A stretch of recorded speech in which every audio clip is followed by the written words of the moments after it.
Assalamualaikum teman-teman. Jumpa lagi dengan Miss Ayla. Gimana kabarnya teman-teman hari ini? Mudah-mudahan teman-teman dalam keadaan sehat ya. Oke, di sini Miss Ayla akan menjelaskan tema 4D berbagai pekerjaan, subtema 2 pekerjaan di sekitarku, pembelajaran 5 dan 6. Sebelum kita memulai pembelajaran pada hari ini, mari sama-sama kita membaca basmalah. Bismillahirrahmanirrahim. Baik teman-teman, di sini Miss Ayla akan menyebutkan tujuan pembelajaran pada hari ini. Yang pertama, Miss Ayla berharap teman-teman mampu mempelajari pola kalimat. Yang kedua, Miss Ayla berharap teman-teman mampu menulis sikap yang perlu dilakukan untuk menjaga kelestarian alam sebagai bentuk pengamalan sila kedua Pancasila.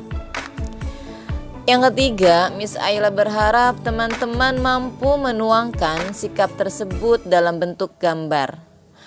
Lalu tujuan yang keempat, Miss Ayla berharap teman-teman mampu memberi tanggapan akan suatu peristiwa. Silakan teman-teman dengarkan cerita dari Dolphina si anak laut. Dolphina si anak laut. Di tepi pantai tampak sosok gadis kecil berdiri tenang di atas pasir yang menghampar. Dolphina nama gadis kecil itu. Ia anak nelayan. Baginya laut dan semua yang berbau laut merupakan hal yang biasa. Bahkan ia akrab dengan camar-camar yang berterbangan. Dolphina merupakan perenang ulung, ia juga ahli menyelam. Tanpa bantuan apapun, ia sanggup bertahan beberapa lama di dalam air. Pagi itu, seperti biasa di saat senggang, Dolphina sudah berada di tepi pantai. Angin laut bertiup tidak seperti biasanya. Terasa dingin menggigit sampai menusuk tulang. Ombak laut pun tidak seperti biasanya.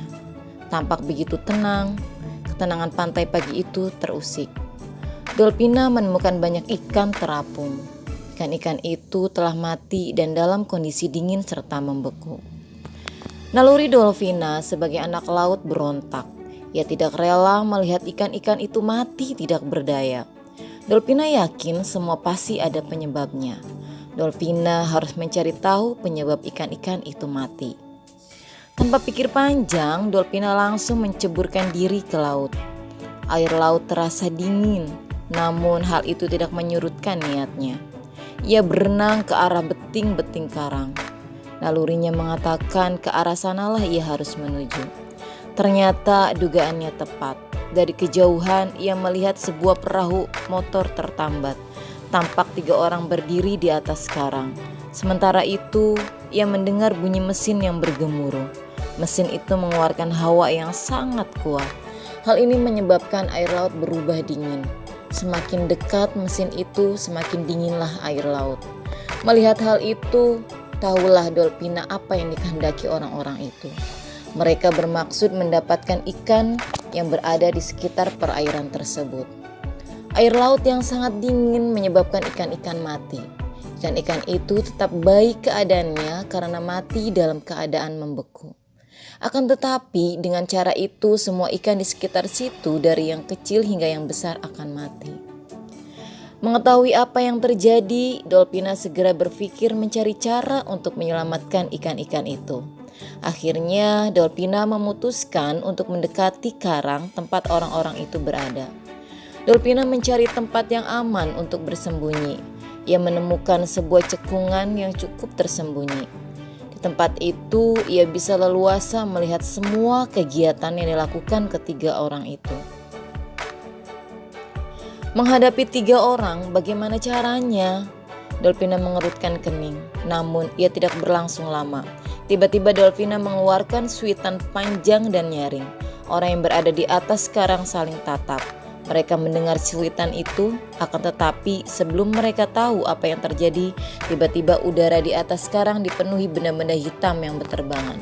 "Serang!" seru Dolphina. Mendengar seruan itu, benda-benda hitam yang ternyata burung camar menyerang 3 orang yang berdiri di atas karang itu. Mereka benar-benar kehilangan nyali dan kewalahan. Akhirnya orang-orang itu menyerah.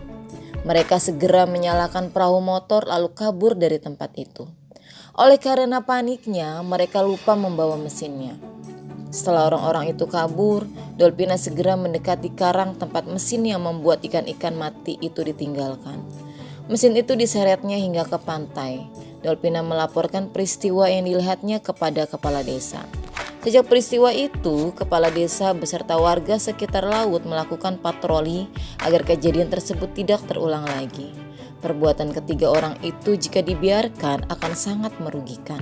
Tidak hanya merugikan alam, tetapi merugikan warga sekitar pantai yang juga mengandalkan laut sebagai sumber mata pencahariannya. Begitulah kisah Dolpina yang berhasil menghentikan suatu usaha jahat dengan bantuan camar-camarnya.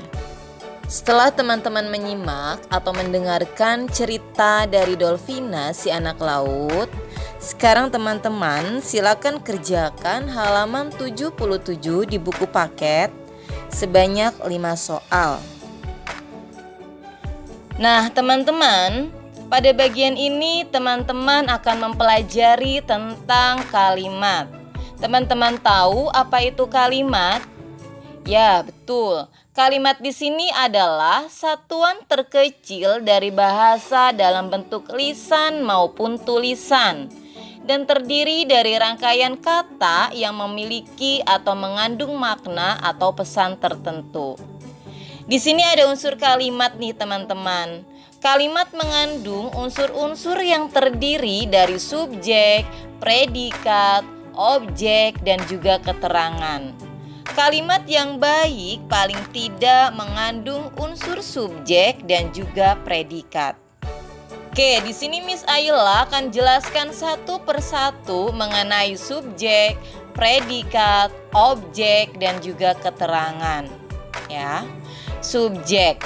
Di dalam sebuah kalimat, subjek itu adalah pelaku atau orang yang melakukan kegiatan tertentu. Nah, subjek ini berupa kata benda seperti nama orang, hewan, tumbuhan, dan juga benda. Ya, contohnya apa saja? Contohnya yaitu misalkan mela, kancil, mawar, dan sekolah. Lalu yang kedua yaitu predikat. Predikat di sini adalah unsur kalimat yang menjelaskan subjek atau yang menyatakan kegiatan yang dilakukan oleh subjek. Predikat bisa berupa kata kerja yaitu seperti belajar, bermain, dan menyanyi. Ya, berupa kata sifat, contohnya besar, kecil, cantik. Dan juga berupa kata benda yaitu guru, murid. Ya, ada kata bilangan dan lain-lain. Oke. Lalu objek. Objek di sini adalah sesuatu yang dikenai tindakan oleh subjek. Sama seperti subjek. Objek dapat berupa kata benda. Ya. Misalnya ibu, harimau, dan pakaian. Oke. Lalu yang terakhir yaitu keterangan. Di dalam sebuah kalimat, keterangan menjelaskan bagaimana, di mana, atau kapan peristiwa terjadi dalam kalimat tersebut. Selanjutnya di sini ada contoh kalimat dengan urutan unsur atau pola yang berbeda. Nah, teman-teman, di sini ada kalimat yang terdiri dari subjek dan predikat. Ya, contoh yang pertama yaitu Dolpina anak nelayan. Ya, di sini Dolpina itu sebagai subjek. Kenapa disebut sebagai subjek? Karena Dolpina ini adalah pelaku. Anak nelayan ini sebagai predikat, ya, predikat kata kerja. Ya, kenapa anak nelayan disebut predikat? Karena anak nelayan ini adalah unsur kalimat yang menjelaskan atau menyatakan kegiatan yang dilakukan oleh subjek. Ya. Nah, kata benda, kenapa anak ini kata benda? Ya, anak, guru, siswa, orang tua, ini adalah predikat kata benda. Lalu contoh yang kedua yaitu Dolpina melihat. Dolpina masih menjadi subjek, masih menjadi pelaku. Melihat ini adalah predikat kata kerja. Ya, melihat, mendengar itu adalah predikat kata kerja. Lalu yang ketiga yaitu Dolpina resah. Dolpina di sini adalah masih sebagai pelaku atau subjek. Resah ini adalah predikat atau kata sifat. Ya, kata sifat itu apa saja sih? Ya, besar, kecil, cantik, resah, gelisah, sedih, itu adalah kata sifat. Lalu di sini ada contoh kalimat yang terdiri dari subjek, predikat, dan objek atau bisa disingkat dengan SPO ya. Yang tadi awal itu hanya subjek dan predikat saja ya. Sekarang contoh kalimat yang terdiri dari subjek, predikat, dan objek ya. Contohnya apa? Ya, contohnya di sini yaitu Dolpina melihat ikan. Ya, yang tadi di awal Miss Ayla jelaskan hanya Dolpina melihat. Ya, terdiri hanya dari subjek, predikat. Dikasih penjelasan lagi. Melihat apa? Ditambahkan melihat ikan, ya. Jadi kalimatnya adalah Dolpina melihat ikan. Ada 3. Ya, Dolpina sebagai subjek, melihat sebagai predikat, ikan itu sebagai objek. Tadi objek apa teman-teman? Objek itu adalah sesuatu yang dikenai tindakan oleh subjek. Ya, itu adalah objek ya. Lalu di sini ada kalimat yang terdiri dari subjek, predikat, dan keterangan. Ya, O-nya objeknya itu dihilangkan dulu. Ya, SPK, subjek, predikat, keterangan. Contohnya bagaimana? Di sini ada contohnya. Dolpina melihat di pantai. Objeknya tidak ada. Seharusnya yang lebih lengkap itu adalah subjek, predikat, objek, keterangan. Ya, Dolpina melihat ikan di pantai. Ya, nanti di slide selanjutnya akan ada penjelasan SPOK ya. Sekarang misalnya jelaskan yang SPK dulu, subjek, predikat, keterangan. Jadi contohnya yang pertama itu Dolpina sebagai subjek, melihat sebagai predikat, di pantai itu sebagai keterangan. Ya. Nah, di sini yang lebih lengkapnya yaitu ada subjek, predikat, objek, dan keterangan. Ya, contohnya bagaimana? Contohnya yaitu Dolpina melihat ikan di pantai. Dolpina sebagai subjek, melihat sebagai predikat, ikan sebagai objek, di pantai itu adalah keterangan. Keterangan apa? Keterangan tempat ya. Jadi Dolpina melihat apa? Oh, melihat ikan. Melihat ikannya di mana? Di pantai. Ya, jadi ini sudah lengkap sekali ya, terdiri dari SPOK, subjek, predikat, objek, dan juga keterangan. Sampai di sini teman-teman sudah mengerti? Kalau belum mengerti nanti boleh ditanyakan ke Miss Ayla ya. Nah teman-teman, di pembelajaran sebelumnya Miss Ayla pernah menjelaskan mengenai pengamalan sila pertama Pancasila. Ya, salah satunya yaitu dengan kita menyayangi makhluk ciptaan Allah. Ya, yaitu dengan menyayangi makhluk hidup beserta lingkungannya. Karena nih teman-teman, dengan kita menjaga kelestarian alam, itu artinya kita telah mensyukuri anugerah yang diberikan oleh Allah.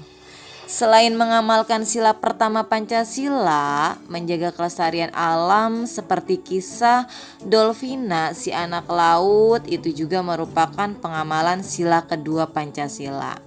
Jadi teman-teman, setiap orang itu berhak ya untuk mendapatkan lingkungan yang nyaman ya, dan bisa menikmati hasil alam untuk meningkatkan kesejahteraan hidupnya.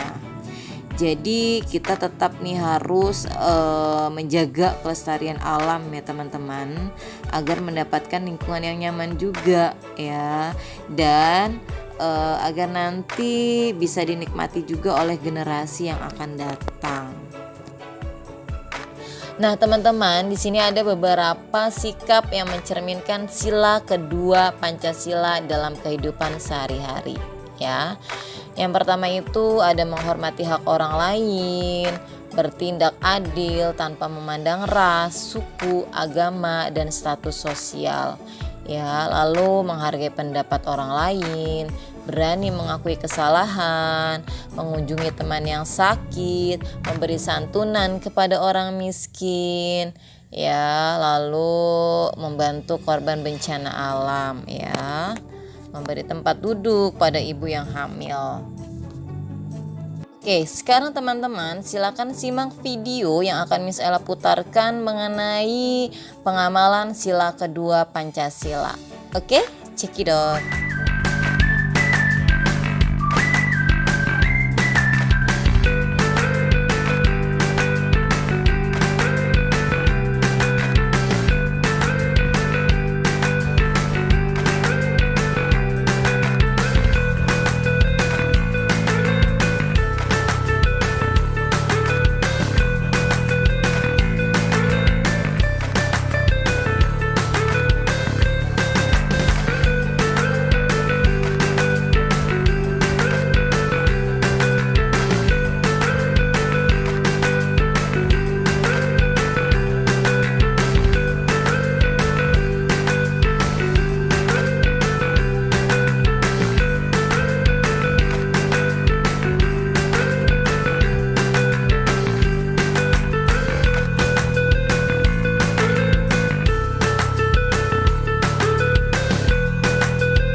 Oke teman-teman, di sini ada beberapa gambar contoh pengamalan sila kedua Pancasila. Ya, gambar-gambar ini berkaitan nanti teman-teman akan Miss Ella berikan tugas, ayo berkreasi ya. Jadi tugasnya yang pertama, teman-teman silakan pilih salah satu contoh dari sikap yang mencerminkan sila kedua Pancasila. Nah tadi kan sudah Miss Ella sebutkan tuh beberapa contoh sila kedua Pancasila. Boleh teman-teman ambil dari situ, pilih salah satu ya. Nanti selanjutnya teman-teman silakan gambar ya, gambar sikap yang teman-teman pilih dalam bentuk gambar di buku gambar teman-teman ya. Miss boleh nggak aku ambil gambar yang tadi Miss Ayla perlihatkan contoh-contoh gambarnya, boleh diambil dari situ, atau Miss aku punya ide sendiri nih gitu ya yang berkaitan dengan sila kedua, aku mau gambar dari ide aku sendiri, boleh silakan, bebas ya teman-teman. Yang terpenting adalah gambarnya sesuai dengan pengamalan sila kedua Pancasila ya. Oke teman-teman, silakan gambar sebagus mungkin, sekreatif mungkin. Nanti silakan diwarnai ya, difoto dan dikirim ke GCR ya. Nah, teman-teman tahu bahwasanya Indonesia ini merupakan negara kepulauan dengan luas lautan yang lebih besar dibandingkan daratannya. Jadi lautannya itu lebih besar daripada daratan ya teman-teman. Nah, tidak mengherankan jika banyak penduduk Indonesia yang bekerja memanfaatkan sumber daya laut. Namun sayangnya nih teman-teman, masih banyak ya orang-orang yang memanfaatkan sumber daya laut dengan melakukan kerusakan pada ekosistem laut. ya. Misalnya mengambil ikan menggunakan bahan peledak seperti yang telah dijelaskan sebelumnya. Seperti juga di dalam kisahnya Dolphina, si anak laut tadi ya. Nah, untuk memperbaiki ekosistem laut yang rusak dilakukan beberapa upaya. Misalnya menanam terumbu karang. Oke teman-teman, ada beberapa hal yang perlu teman-teman ketahui mengenai terumbu karang. Yang pertama, dengan menyelamatkan terumbu karang berarti kita juga menyelamatkan hewan laut yang hidup di dalamnya. Yang kedua, wilayah terumbu karang di Indonesia terluas di dunia. Luas terumbu karang sekitar 60.000 km persegi dan 354 jenis terumbu karang hidup di laut. Yang ketiga, jika terumbu karang rusak, ikan dan hewan laut yang tinggal di situ akan kehilangan tempat tinggal. Mereka bisa mati atau punah. Yang keempat, yang menyebabkan terumbu karang rusak adalah ulah manusia yang menangkap ikan dengan bom, racun, dan pukat harimau. Baik teman-teman, cukup sampai di sini ya pembelajaran pada hari ini. Mudah-mudahan bermanfaat. Semoga teman-teman selalu diberikan kemudahan dalam belajar. Amin. Miss Ayla akhiri, wassalamualaikum warahmatullahi wabarakatuh.